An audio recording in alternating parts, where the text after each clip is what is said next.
Nilimuuliza Mungu, nikamwambia Mungu, kwa nini uliona vema nipitie haya? Nilimuuliza nikiwa kwenye maumivu.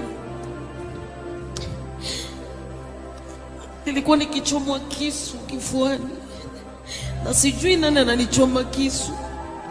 Nikishapigwa kisu damu zinanitoka puani.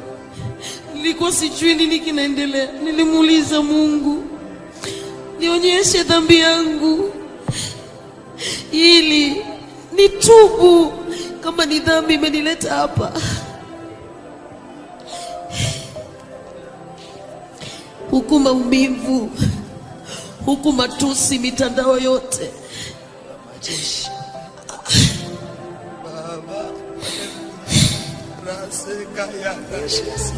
Usiombe upite nilipopita, na Mungu akusaidie.